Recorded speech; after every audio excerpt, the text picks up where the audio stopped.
많은 사람들은 그렇게 생각하죠. 모든 것이 풍족하면, 정말 부족함이 없으면 사람은 행복하다 하는 것으로 생각하게 됩니다. 양식이 풍족하고 머무는 장막이 부족함 없도록 넓고 크고 육신이 건강하고 자녀가 잘 되고 통장에 저축한 돈이 넘치고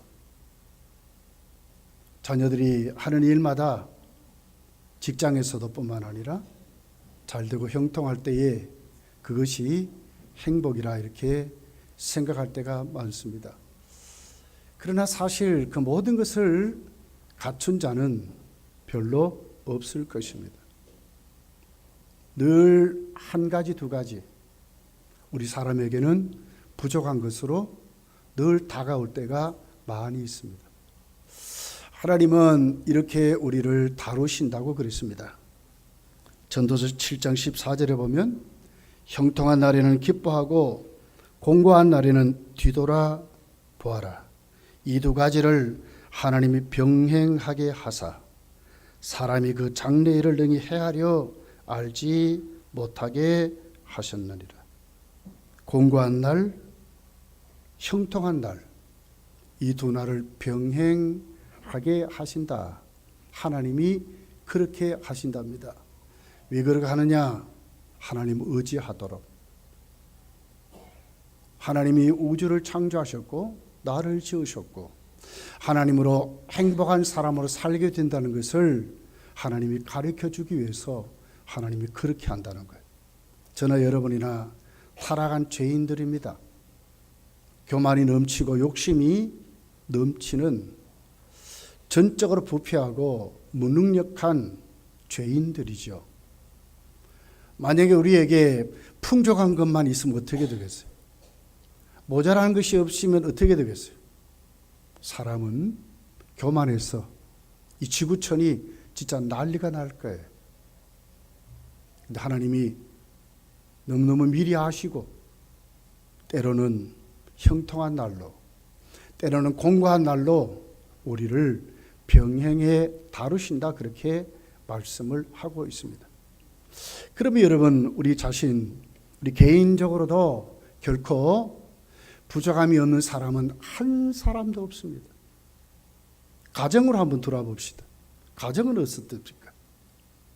완벽한 가정, 아담의 가정을 한번 보세요. 아담의 가정은 어땠습니까? 결국 만족하지 못하고 하와가 죄를 짓고 그 남편마저도 죄짓게 해서 넘어뜨리게 됩니다. 그의 아들들, 특별히 형이 동생을 때려 죽이는 비극적인 사건을 경험하게 됩니다. 이것이 아담의 가정이었습니다. 우리 늘 제2의 인류의 세대의 출발은 노아의 가정으로 시작됐죠. 노아의 가정을 보세요. 하나님이 홍수 심판 후에 나올 때에 얼마나 경건했습니까? 맨 첫 번째 한 것이 하나님께 예배 드리는 것으로 시작했습니다. 경배자였습니다. 근데 노아는 어떻게 했습니까? 술이 취해서 그것 때문에 자식을 저주하는 비극적인 가정으로 세워지는 것을 보게 됩니다. 이것이 노아의 가정입니다. 아브라함의 가정을 보십시오. 성경은 믿음의 조상이라 그럽니다. 그런데 그 내막을 들여다보면 그렇게 되기까지 아브라함은 어떤 비극적인 사건들을 경험합니까? 아내를 잘못하면 빼앗길 뻔했습니다. 나중에 어떻게 됩니까? 이것저것 결국 아브라함의 그 가정이 가는 곳마다 쫓겨다니고 도망다니는, 나중에 어떻게 됩니까?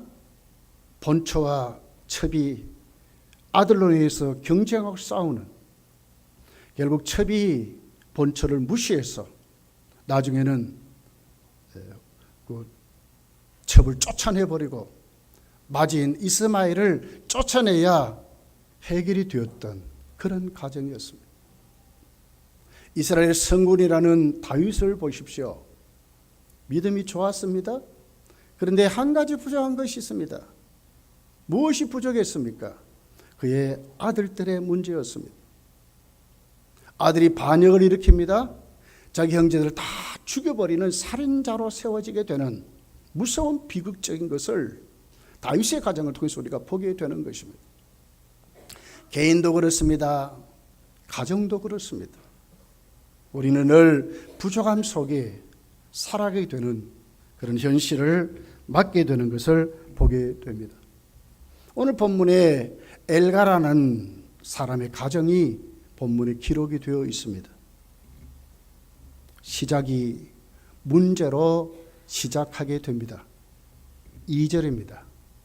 그에게 두 아내가 있었으니 한 사람의 이름은 한나요 한 사람의 이름은 브린나라. 브린나에게는 자식이 있고 한나에게는 자식이 없었더라고 기록합니다. 본처에게는 자식이 없고 얻은 첩에게는 자식이 있었다고 말씀합니다. 얻어오는 첩은 자식을 잘 낳습니다. 그런데 본처는 전혀 자식을 낳지 못합니다. 오히려 이것 때문에 나중에는 비극적인 것이 시작이 되게 됩니다. 그런데도 남편은 본처에게만 사랑을 쏟아붓습니다. 이것이 시기가 나가지고 첩이 한나를 괴롭히는, 브린나라고 하는 여인이 진짜 한나를 괴롭히는 그런 사건이 벌어지게 됩니다. 6절에 보니까 얼마나 괴로웠는지 브린나를 그의 적수라고 그랬습니다. 적이라고 그런 거예요. 이런 가정이 여러분 행복하겠습니까? 우리 이것 때문에 한나는 괴로워 못 사는 겁니다. 하나님께 예배드리고 하나님께 올라가는 그때는 아주 경록히 했다 그랬어요. 자식을 낳지 못하는 것으로 놀리고 심히 괴롭게 했습니다. 슬퍼서 어찌할 수 없는 그런 것으로 한나가 괴로워하는 그런 모습이 본문에 기록이 되어 있습니다.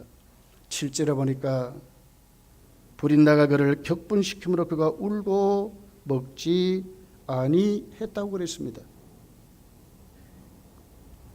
남편은 그를 위로하려고 8절에 보니까 그의 남편 엘가나가 그에게 이르되 한나여 어찌하여 울며 어찌하여 먹지 아니하며 어찌하여 그대의 마음이 슬프냐 내가 그대에게 10아들보다 낫지 아니하냐 하니라. 아들을 못 낳는 거 괜찮다. 내가 있으니 괜찮다. 당신에게 아들이 있는 그 아들이 있어서 그 만족하는 그것보다 내가 당신을 사랑하는 것이 못하냐 그 말이지. 남편의 위로가 있습니다. 남편의 지지가 있습니다. 그런데도 한나는 괴로워 못 사는 것입니다. 왜 그렇습니까? 브린나라고 하는 첩이 괴롭히는 것입니다. 아내로 사실 인정도 못 받습니다. 어떻게 보면 씨바지입니다. 씨바지. 자식을 못 낳으니까 자식을 얻으려고 얻었던 씨바지였어요. 자식을 낳으니까 이제 큰 소리 치는 거예요. 그렇게 해서 이 가정의 비극이 시작이 되게 되는 것을 보게 됩니다. 이런 괴로움 속에 여러분 성경은 오늘 우리에게 이렇게 말씀을 하고 있습니다. 이런 괴로움이 변해서 정말 불행이죠. 불행이 변해서 한나는 행복한 여인이 됐다고 우리에게 말씀을 하고 있습니다. 18절에 이렇게 기록합니다. 이르되 당신의 여종이 당신께 은혜를 입기를 원하나이다 하고 가서 먹고 얼굴에 다시는 근심빛이 없더라 이렇게 기록합니다. 먹지도 못했습니다. 괴로워 못 살았습니다. 슬퍼서 울며 통곡하고 살았습니다. 후퇴의 놀림에 경노했습니다. 적이라고 생각할 정도로 그랬습니다. 하루 이틀이 아닙니다. 얼굴 볼 때마다 그렇습니다. 매일 그렇습니다. 언제까지 그렇게 살아야 합니까? 이런 한나가 오늘 18절은 이제 먹는 사람이 됩니다. 마음이 괴로움이 없어졌다고 합니다. 심령이 회복됐습니다. 삶이 회복됐습니다. 그리고는 그에게 비전이 생겼습니다. 꿈이 생겼습니다. 성경은 그렇게 말합니다. 오히려 이것으로 인해서 한나는 사무엘을 얻게 됩니다. 사무엘을 얻은 다음에 한나는요 6명의 자녀를 두는 멋있는 자가 되게 되는 것을 봐요. 사무엘이 어떤 자였습니까? 이스라엘의 영적 지도자로 세워지게 됩니다. 존경받는 사람이 되었습니다. 누구의 아들입니까? 한나의 아들입니다. 한나는 어떻게 됐습니까? 여러분, 우리가 성경을 읽을 때마다 성도는 우리 한나같이 믿어야 되겠구나. 이런 불행에서도 이렇게 하면 우리가 행복해질 수 사는 아주 중요한 모델로 세워져 있는 것을 보게 됩니다. 불행이 행복으로 바뀌었습니다. 한나의 믿음의 고백이 있습니다. 하나님의 주권을 선포하고 자기에게 은혜 주신 것을 감사하고 그리고 기도의 응답을 하나님 앞에 다시 고백하고 하나님으로 살게 되는 한나의 멋있는 행복자의 믿음의 고백이 2장에 기록이 되어 있습니다. 2장 1절부터 나와 있는 내용입니다. 한나가 기도하여 이르되 내 마음이 여호와로 말미암아 어떻게 됐습니까? 괴로워 죽는 사람이 바뀌었습니다. 즐거워하며 내 뿔이 여호와로 말미암아 높아졌으며 내 입이 내 원수들을 향하여 크게 열렸으니 이는 내가 주의 구원으로 말미암아 기뻐함이니이다 고백합니다. 2절에 가면 더 멋있습니다. 여호와와 같은 거룩하신 이가 없으시니 이는 주밖에 다른 이가 없고 우리 하나님 같은 반석도 없으심이니이다. 심히 교만한 말을 다시 하지 말 것이며 오만한 말을 너희 입에서 내지 말지어다. 여호와는 지식의 하나님이시라 행동을 달아보시느니라. 어떻게 됐습니까? 하나님 다 아신다 그 말이에요. 내 소원도 알았고 내 미래도 알았고 내 계획도 아셨고 함부로 말하지 말라 그 말이에요. 용사의 활을 꺾고 넘어진 자의 힘으로 띠를 띠도다. 풍족한 자들은 양식을 위하여 품을 팔고 줄이는 자들은 다시 줄이지 아니하도다. 전에 임신하지 못하던 자를 7을 낳았고 많은 자녀를 둔 자는 쇠약하도다. 무슨 얘기입니까? 하나님이 역전시킨다는 거예요. 까불지 말라 그 말입니다. 여러분, 하나님의 손에 있다 그 말입니다.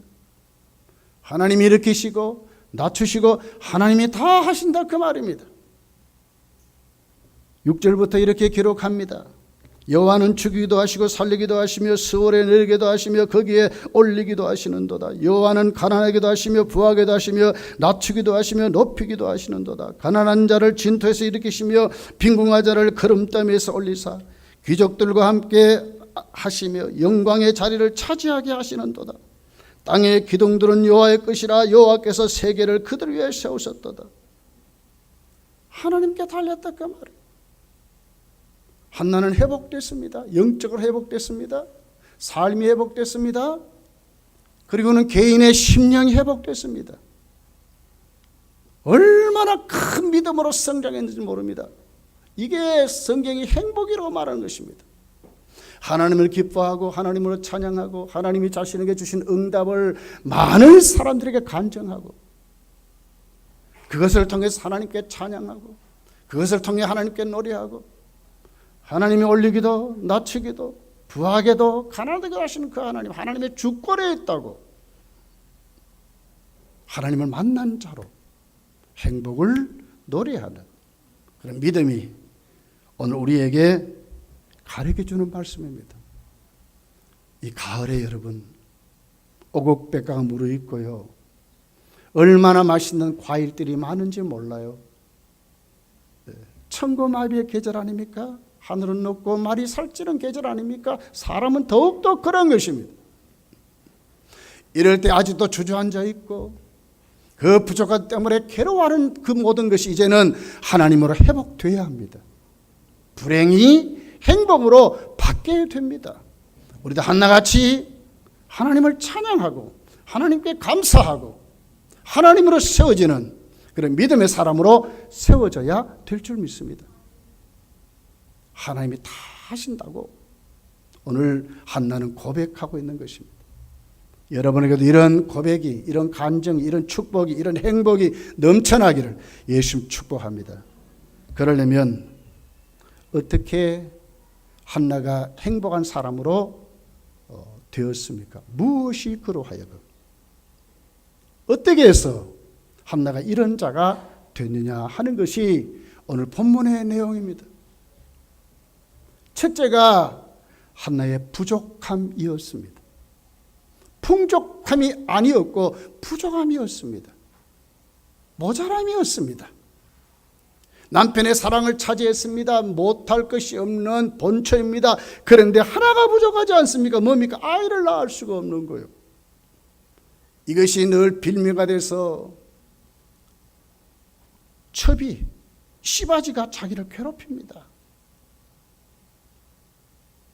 내 적이라고 생각할 수밖에 없도록 그렇게 만들었습니다. 왜요? 아이를 못 낳으니까.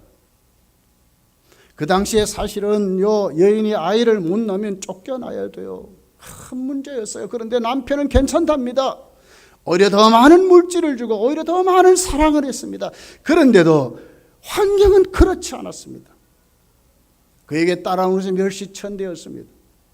도대체 어떻게 해야 될지 모릅니다. 이것이 오늘 무엇이었습니까? 한나에게 내려진 부족함이었다고 하는 거예요. 불행한 것이죠. 5절이 원인을 이렇게 말합니다. 자, 우리 한번 읽어볼까요? 5절입니다. 시작. 한나에게서는 갑절을 주리 이는 그를 사랑함이라. 그러나 여호와께서 그에게 임신하지 못하게 하셨다. 이게 누가 그렇게 만들었습니까? 하나님이 하셨다는 거예요. 아이를 못 낳는 것이 하나님이 태문을 막아버리니까 하나님이 안 주니까 안 된다는 거예요. 한나가 하나님께 저주받았습니까? 한나를 하나님이 사랑하지 아니하고 브릿나를 사랑해서 이렇습니까? 아닙니다, 여러분. 성경을 잘 보시오. 절대로 그런 말이 아닙니다. 만약에 여러분 한번 다르게 한번 생각해 보세요. 한나가 아이를 잘 낳고 남편의 사랑을 잘 받고 만약에 그렇게 살아갔다고 생각해 보십시오. 그런 삶 속에 2장 1절부터 나오는 내용이 그의 고백이 될 수 있겠습니까? 하나님의 주권을 말하고 하나님께 경배자로 서고 심령에 하나님이 찾아오셔서 깊은 만남이 있고 그 부족함이 하나님께 축복의 계기가 되는 통로가 된다는 것을 어떻게 깨닫게 되냐 그 말이죠. 한나는 절대로 이런 사람 될 수 없습니다. 그런데 무엇이 하나님이 부족하도록 만들어서 이것이 하나님을 만나는 계기로 만들고 한나의 믿음이 성장하도록 만들고 심령에 하나님이 찾아오셔서 교제하는 것을 체험하게 만들고 나는 아이를 못 낳지만은 하나님의 내 태문을 열어서 아이를 주셨다는 감격스러운 믿음을 고백할 수 있도록 태문을 막은 것이 축복입니까? 아닙니까, 여러분? 그 부족함이 행복의 통로가 되었다는 것입니다. 19절에 20절 이렇게 기록을 합니다. 그들이 아침에 일찍이 일어나 여호와 앞에 경배하고 돌아가 라마의 자기 집에 이르니라. 엘가나가 그의 아내 한나와 동침하며 여호와께서 그를 생각하신지라. 한나가 임신하고 때가 이르매 아들을 낳아 사무엘이라 이름하였으니 이는 내가 여호와께 그를 구하였다 함이었다. 사무엘을 얻었습니다. 내가 하나님께 구하여서 내가 응답받았다 하는 뜻으로 사무엘을 지었습니다. 그러면서 그 앞에 무엇을 말합니까? 19절이 여호와께 앞에 경배했다고 말합니다. 전에도 늘 하나님께 올라가서 예배를 드렸습니다. 그러나 그때는 경배라는 단어가 없잖아요. 그냥 올라가서 예배 드리는 자였지만은 이제 뭡니까? 하나님 앞에 은혜를 깨닫고 그 부족함이 변해서 하나님이 그에게 만나주시고 그를 회복시켰다는 것을 깨닫고 난 다음에 진짜 뭐가 됐습니까? 경배자가 됐다는 거예요. 이것이 부족함에 대한 결과였습니다. 하나님 왜 그렇게 하실까? 왜 우리에게 좀 넉넉히 주셔서 부족함이 없도록 이것저것 내가 원하는 거 콱콱 밀어주면 좋겠는데 왜 그렇게 하실까? 하나님 오히려 그것 가지고 어떻게 해요? 진짜 하나님을 만날 수 있는 통로가 되도록 하기 위해서. 만약에 그렇게 되면 하나님 앞에 안 나와요, 여러분. 형식적으로 나오지요. 그러나 내 마음이 거기에 쏟아지고 진짜 하나님을 기대하고 하나님을 경험하기 위한 경배자로 세워지지 않습니다. 우리가 얼마나 감사한데요, 여러분.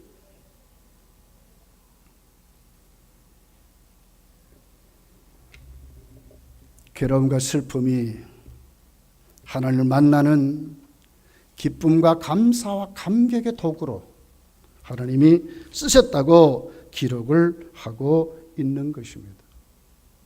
한나를 자세히 들여다보세요. 그 괴로움, 그 근심이 남편이 여러분 행복의 도구로 한나에게 있었습니까? 아닙니다. 전혀 영향을 주지 못했습니다. 그런데 그가 그 적수로 했던 그 불인나마저도 오히려 경쟁자였고 저 사람은 없으면 내가 좀 살겠는데 이렇게 했을 거예요. 그런데도 하나님 그 모든 상황을 가지고 한나를 고치려고, 한나를 회복시키려고, 한나를 하나님 만나게 하려고, 하나님이 복 주신다는 것을 가르치려고, 하나님의 행복의 근원이라는 것을 가르치려고 하나님이 그렇게 하셨다는 거예요. 어느 쪽으로 우리가 시선을 돌려야 되겠습니까?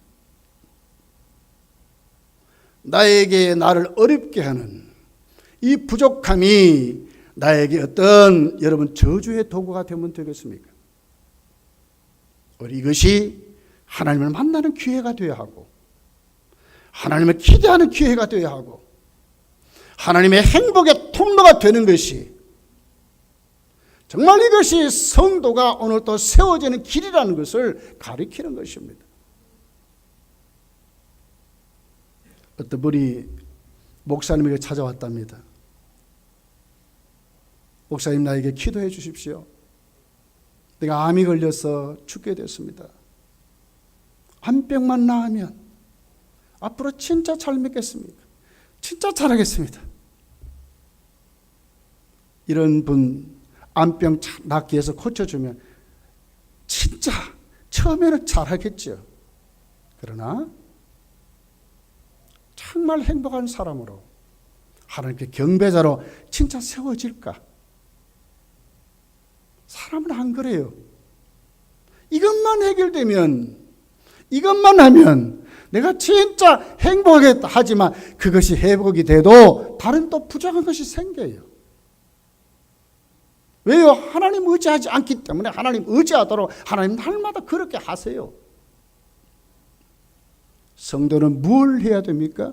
오늘 우리에게 닥쳐진 수많은 어려움들이 하나님께 나가는 기회가 되어야 된다는 거예요. 괴로움 속에 슬픔 속에 빠져 절망하는 사람이 아니라 내 인생을 저주하는 사람이 아니라 그것을 나에게 안겨준 사람을 미워하고 시기하고 싸우는 사람이 아니라 어디로 나가야 되겠어? 하나님을 바라보는 눈이 있어야 되는 거예요. 그 부족을 바꿔줄 수 있는 하나님을 다가가는 사람이 돼야 된다는 거예요.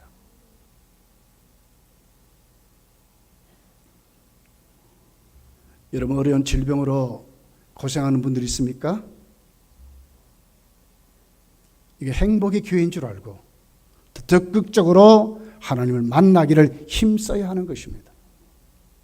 가난으로 내 삶이 힘들고 어렵습니까? 그럴수록 더 그것이 하나님을 만나는 축복의 통로가 되어야 합니다. 환경이 어렵습니까? 가정이 어렵습니까? 자식이 속을 새깁니까? 남편이 속을 새깁니까? 아내가 속을 새깁니까? 주저앉아 있으면 안 됩니다.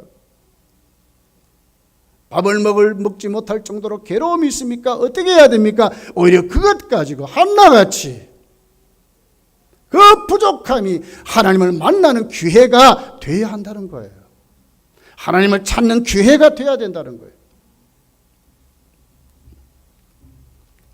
여러분, 우리 잘 아는 좋은 글씨라는 장편 소설이 있습니다. 나다니엘 호손이란 분이 쓴 소설입니다. 하루아침에 세무공무원에서 그냥 쫓겨났습니다. 정리하는데 거기 멤버에 들어가지고 하루아침에 쫓겨나 버렸어요. 살 길이 막막합니다. 어떻게 해볼 방법이 없습니다. 절망 속에 빠졌습니다. 근데 그의 아내가 이렇게 말하는 겁니다. 여보, 당신 진짜 좋은 기회가 왔어. 당신 글 쓰는 재주가 있지 않소. 1년 동안 내가 악착같이 바라지 할 테니까 당신 이제부터 글을 쓰시오. 호스는 그때부터 하나님께 기도합니다. 그리고는 하나님 앞에 말씀을 묵상하며 갑니다. 하나님, 나에게 지혜를 달라고 합니다. 하나님, 나에게 은사를 달라고 합니다. 그런 호스는 어떻게 되겠습니까? 오히려 그것이 바뀌어서 나중에 쓴 것이 좋은 글씨라는 장편 소설이었습니다. 세계적인 베스트셀러가 됐습니다. 그에게 부딪힌 그 어려움이 없었다면 호스는 그런 사람이 아니고 그냥 세무공무로 살다가 마쳤을 것입니다.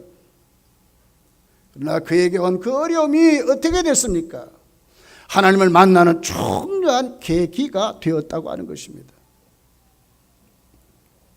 여러분, 야고보 사도는 우리에게 이렇게 말합니다. 내 형제들아, 너희가 여러 가지 시험을 당하거든 온전히 기쁘게 여기라 그럽니다. 오히려 시험을 기쁘게 여기라고 말했습니다. 이는 너희 믿음의 시련이 인내를 만들어내는 줄을 알미라고 그랬습니다. 오히려 그 시험이 하나님 앞에 소망을 가지고 견딜 수 있는 인내를 만들어낸다고 그랬습니다. 인내를 온전히 이루라. 이는 너희로 온전하고 구비하여 조금도 부족함이 없게 하려 함이라고 그랬습니다. 부족함이 없는 사람으로, 하나님의 사람으로 세우려고 하나님이 어떻게 우리에게 시험을 주신다는 거예요. 기쁘게 여기라고 말씀하라는 것입니다. 뭘 가져야 합니까? 하나님을 만나는 기회를 삼아야 하는 것입니다. 바뀌어야 되는 것입니다. 정말 부족함 넘어 오늘도 우리에게 생명을 주시고 피를 뿌려주시고 살 찢어주신 주님을 바라볼 수 있는 눈이 필요합니다. 절망에 붙들리면 안 됩니다. 문제에 붙들리면 안 됩니다. 부족에 붙들리면 안 됩니다. 어디를 봐야 합니까? 한나같이 하나님을 바라볼 수 있는, 그 모든 것 다 내려놓고 하나님께 갈 수 있는, 나를 사랑하신 그 하나님 앞에 오늘도 우리가 소망을 둘 수 있는 그런 기회가 돼야 한다는 것을 우리에게 말씀하고 있는 것입니다. 여러분, 믿음으로 이런 눈들이 이 가을에 넘치시기를 예수님 축복합니다. 두 번째는 한나의 기도함이었습니다. 10절 이렇게 기록합니다. 한나가 마음이 괴로워서 여호와께 기도하고 통곡했다고 그랬습니다. 12절에 보니까 그가 여호와 앞에 오래 기도했다고 그랬습니다. 15절에 보니까 한나가 여호와 앞에 내 심정을 통하였다고 그랬습니다. 자기의 심정을 다 내려놓고 하나님 앞에 호소한 겁니다. 그 괴로움을 통곡하면서 하나님께 기도하는 것입니다. 불행이 어떻게 받겠습니까? 부족함만 가지고 그 마음을 하나님께 향한 것으로만이 아닙니다. 그러고 난 다음에 한나는 어디로 갔습니까? 하나님께 나가 기도하는 것입니다. 그분을 구하는 것입니다. 이런 한나를 엘리 제사장이 하나님의 응답을 말씀합니다. 17절에 이렇게 기록합니다. 엘리가 대답하여 이르되 평안히 가라. 이스라엘 하나님이 네가 기도하여 구한 것을 허락하시기를 원하노라. 이제 평안히 가라.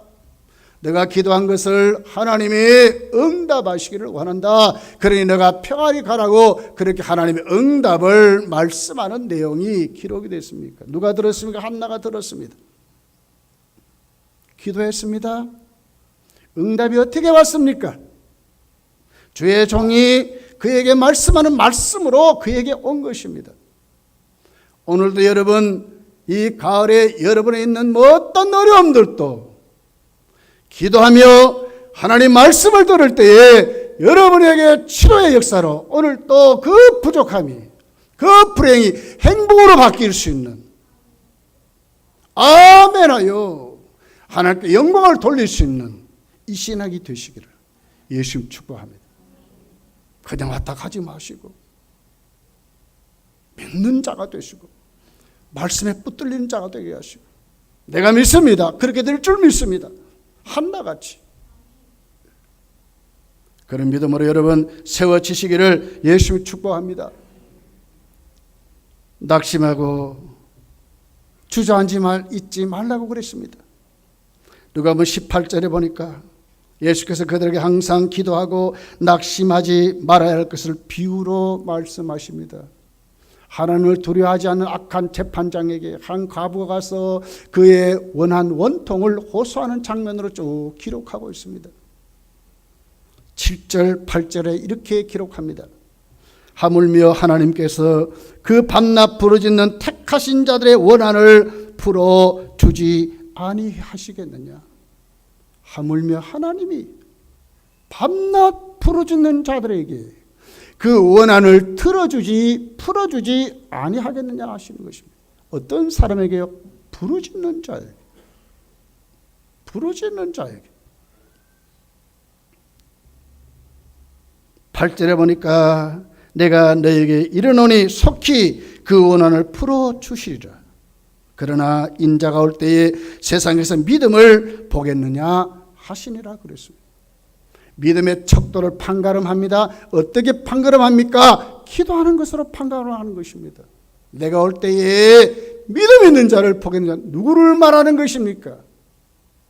낙심하고 근심하고 우리에게는 수많은 어려움들을 안고 살아가는 것이 아니라 그것 가지고 하나님께 나가서 하나님께 호소하고 하나님이 해결자임을 믿고 기도하는 그 자체가 어떻습니까? 예수님 오실 때 믿음이 있느냐 없느냐의 판가름이라고 그랬습니다. 여러분, 한나가 어떻게 됐다고요? 그 불행이 어떻게 행복으로 바뀌었습니까? 기도하는 자였습니다. 부르짖는 자였습니다. 통고가 울며 슬퍼 괴로워하는 그 마음의 근심을 하나님께 쏟아놓는 자였습니다. 하나님 앞에 다 내려놓고 맡기는 자였습니다. 어떻게 응답이 시작됐습니까? 주의 종의 말씀으로 시작이 됐습니다. 여러분, 그렇습니다. 우리가 하나님 앞에 그 불행이 행복으로 바뀌는 두 번째의 방법은 기도하는 삶입니다. 기도하는 삶입니다. 무디 아버지는 40세에 소천했다고 합니다. 무디 어머니는 유복자 쌍둥이 앞에서 9자녀를 키워야 했습니다. 아무것도 없습니다. 삭바늘을 하고 이것저것 품을 팔며 그렇게 살았습니다. 그런데 놓치지 않는 것이 있습니다. 늘 그가 오면 자녀들을 그 난로에 모아놓고 성경을 가르쳤습니다. 그리고 자는 아이들의 머리를 안고 안수하면서 그는 밤새도록 그 자식의 아이들을 위해서 기도했다고 그랬습니다. 이런 가정에 무디가 태어난 것입니다. 세계적인 전도자가 됐습니다. 지금도 세계적으로 무디 신학교는 유명합니다, 여러분. 무디는요, 초등학교도 마치지 못한 겨우 글자를 깨우친 그런 자였습니다. 무엇이 그러하여 그렇게 됐습니까? 어머니의 기도였습니다. 어머니가 가르쳐준 그 하나님의 말씀이었습니다. 이번 지나간 9월 29일 날 인도네시아에 지진이 일어났습니다. 7.5의 지진이었습니다. 그 지진 때문에 쓰나미가 5m에서 7m로 덮쳤다고 그랬습니다. 실종자, 사망자 합쳐서 6만 2,359명이랍니다. 공식적으로 파악된 사망자만 1,649명이었습니다. 수많은 이재민을 냈습니다. 이런 와중에서도 여러분 살아남은 인도네시아 항공기를 조종했던 기장이 간증했습니다. 제가 인터넷 글을 읽어봤습니다. 스라웨시섬 주프리 공항에서 그는 잠시 그 공항을 들렸다가 다른 곳으로 가는 경유지로 그 공항에 내렸습니다. 원래 30분 정착해야 됩니다. 그런데 그의 마음이 이상한 게 일어났습니다. 그날 그는 그 항공기를 몰면서 얼마나 두려움에 잡혔는지, 얼마나 자기를 불안케 하는 것을 느끼게 됐습니다. 그는 늘 비행기를 운전하면서 늘 하나님께 기도했습니다. 하나님을 찬양하며 그렇게 했습니다. 부기장이 무슬림이라고 그랬습니다. 그런데도 개의치 않고 자기가 기장이니까 늘 찬송하고 자기의 그 조종실에는 하나님의 찬양이 넘치고 기도하는 것으로 넘쳤답니다. 그런데 그날은 너무너무 불안한 것입니다. 찬양도 콧노래로 입술로 조곤조곤 그렇게 하는 그가 그날은 큰 소리로 찬양합니다. 큰 소리로 기도합니다. 비행기가 이륙했습니다. 그리고는 오늘 그 지진이 났던 그 공항에 이제 착륙하려고 하는데 이상하게 자기 마음속에 음성이 들렸습니다. 한 바퀴만 더 돌아라. 그리고는 빨리 착륙했다가 빨리 떠나라고 하는 음성이 들렸습니다. 자기 그 승무원들에게 말했습니다. 나중에 착륙한 다음에 빨리 떠나야 되니까 멀리 가지 말라고.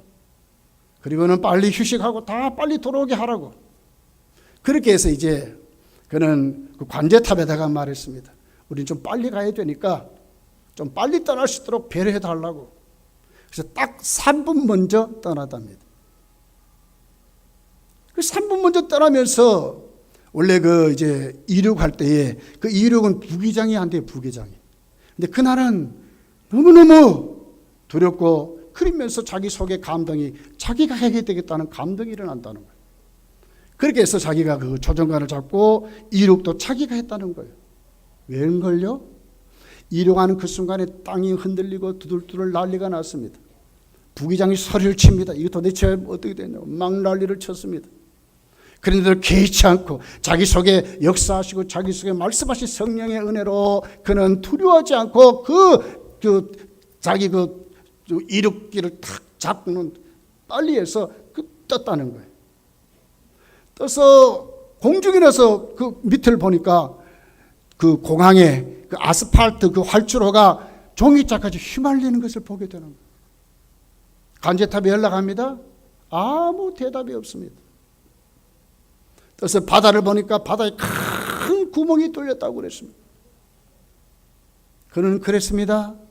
그날 모든 그의 자기 노선의 모든 자기가 해야 되는 것을 다 취소하고 하나님께 엎드렸습니다. 하나님께 기도합니다. 성령의 음사를 더 듣게 해달라고 하나님 너무너무 감사해서 그때 자기 항공기를 탄 사람이 140명이었답니다. 수많은 사람들이 죽었습니다. 그냥 막 무덤같이 확 묻혀버렸습니다. 공항은 완전히 폐허가 됐습니다. 어떻게 살아났는가? 하나님이 자기를 기도했기 때문에, 하나님을 찬양했기 때문에, 하나님께 교제했기 때문에 하나님 자기를 살려줬다고 이렇게 간증했습니다. 여러분, 지금도 하나님은 살아 계십니다. 여러분, 어떻게 해야 우리의 모든 어려움들이 해결되겠습니까? 성도는 기도하는 사람이어야 합니다. 하나님께 우리가 나가면 하나님 반드시 들어 응답해 주시고 해결해 주신다는 것을 가르쳐 주는 말씀입니다. 기도는요, 사람의 몫이에요. 하나님은 약속하십니다. 하나님 복 주십니다. 행복의 근원입니다. 하나님은 그렇게 말씀하세요. 그러면서 하나님 우리에게 기도하라고 하시는 것입니다. 왜? 기도가 축복을 받는 통로이기 때문에 그렇습니다. 하나님 만나는 수단이기 때문에 그렇습니다. 하나님 그것 가지고 우리에게 하나님을 가르쳐 주시는 것으로 하나님 그렇게 하시기 때문에 그렇습니다. 에스겔서 36장 33절에 이렇게 기록합니다. 주 여호와께서 이같이 말씀하시느니라. 내가 너희를 모든 죄악에서 정결하게 하는 날에 성읍들의 사람이 거주하게 하며 황폐한 것이 건축되게 할 것인즉 전에는 지나가는 자들의 눈에 황폐하게 보이던 그 황폐한 땅이 장차 경작이 될지라. 사람이 이르기를 이 땅이 황폐하더니 이제는 에덴 동산같이 되었고 황량하고 적막하고 무너진 성읍들의 성벽과 주민이 있다 하리니 너희 사방에 남은 이방 사람이 다 나 여호와가 무너진 것을 건축하며 황폐한 자리에 심은 줄을 알리라. 나 여호와가 말하였으니 이루리라. 주 여호와께서 이같이 말씀하셨느니라. 그래도 이스라엘 족속이 이같이 자기들에게 이루어 주시기를 내게 구하여야 할지라. 내가 그들의 수요를 양떼같이 많아지게 하되 제사드릴 양떼 곧 예루살렘 정한 절기의 양 무리같이 황폐한 성읍을 사람의 때로 채우리라. 그리한즉 그들이 나를 여호와인 줄 알리라. 왜 기도해야 됩니까? 하나님이 여호와인 줄 알게 하시려고. 그래도 기도해야 할지라도. 황폐한 성읍이 바뀌고 사람들이 거주하고 먹을 것으로 풍족하고 하나님 회복해 주시는데 그래도 하나님의 축복을 말씀하죠. 그래도 너희는 내게 구하여야 할지니라. 이것이 기도하는 것입니다, 여러분. 잊어먹지 말아야 됩니다. 기도는 뭡니까? 내 몫입니다. 우리의 몫입니다. 하나님은 주십니다. 뭘로 받습니까? 기도함으로 받는 것입니다. 야고보서 1장 5절에 이렇게 기록합니다.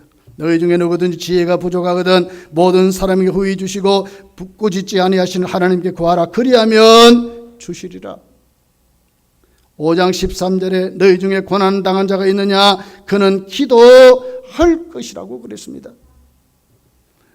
15절에 보니까 믿음의 기도는 병든 자를 구원한다고 그랬습니다. 16절에 보면 의인의 간구는 역사하는 힘이 크다고 말씀했습니다. 엘리야를 예로 들지 않습니까?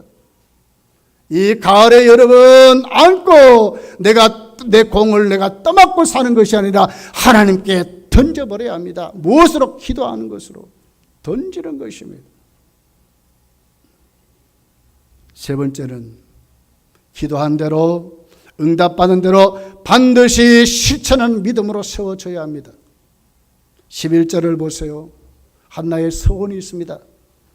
서원하여 이르되 만군의 여호와여 만일 주의 여종의 고통을 돌아보시고 나를 기억하사 주의 여종을 잊지 아니하시고 주의 여종에게 아들을 주시면 내가 그의 평생에 그를 여호와께 드리고 삭도를 그의 머리에 대지 아니하겠나이다. 하나님께 드린다 그랬습니다. 주시면 드린다 그랬습니다.